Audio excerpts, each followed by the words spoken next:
Hello, my name is Dr. Michael Mack. I'm one of the residents here at the University of Calgary, here to explain to you Vitreoretinal Training B, Posterior Hyaloid Detachments, Posterior Hyaloid Training Level 1. In this particular level, your job is to induce a PVD, and so you start at the optic nerve head, and then just aspirate, don't cut, and gently lift the vitreous off the retina. So you see me doing that right here. I'm approaching it from different points so that you're not tugging very hard and possibly inducing a retinal tear. So now what I'm doing is I'm just cutting the vitreous that I've lifted off the optic nerve and the macula, and I'm just creating a little bit of space so that I can individually approach the vitreous in different sectors.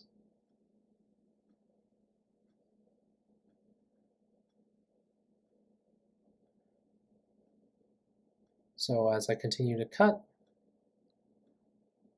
there's the skirt of vitreous that's remaining.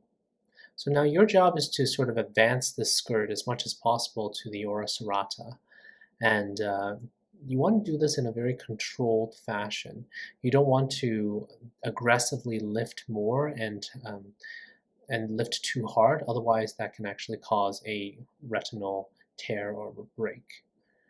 And the level is designed so that if you do pull or aspirate too quickly and with too much force, you may induce that tear. So now I just switched hands so that I'm a little bit better in getting the temporal vitreous here. You may notice that you don't want to induce any lens changes. Sometimes if you are trying to reach too far in the periphery without tilting the eye, what may happen is that you can actually cause the lens to distort. You may induce some lens change. The simulator will dock you points for that as well. So I'm using a 120 diopter lens for this particular level, and this one here is maybe a fault of the simulator, but sometimes even if you slip out just a little bit too far and the sensors in the simulator head can't read it, then it'll appear if the light pipe isn't in the eye anymore. So here you notice that I'm just gently cutting the rest of the vitreous, making sure that I'm not causing any changes to the back of the eye, to the back of the lens. And I'm also aspirating and pulling. So here I'm just pulling a little bit so that I can pull off more of the vitreous so that I can engage it with the cutter. Now I've turned my cut rate to a very high cut rate, about 1,000, and my aspiration rate has gone down quite a lot as well. So you want to try to play with those settings to see what you're comfortable with. The problem is that if your aspiration level is too high, then what you may inadvertently induce is a retinal tear.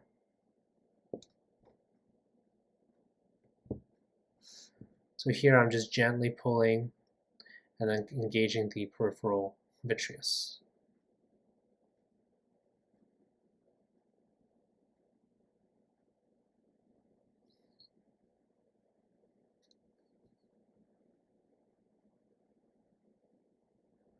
And then gently pulling again, and then just engaging the peripheral vitreous.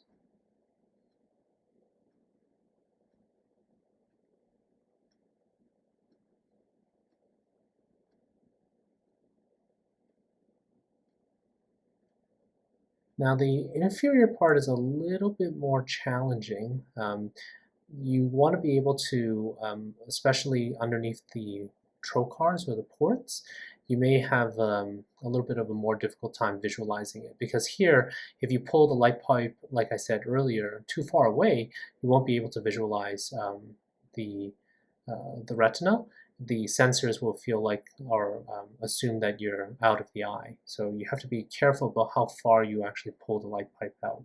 What I'm doing is I'm actually indenting a little bit so that I have a little bit easier access to the vitreous that's underneath the port. And then I'll continue on with my vitreous shave. Now I'm switching hands, and we scored 96 on that particular attempt. Thank you very much for watching. Please like and subscribe for more.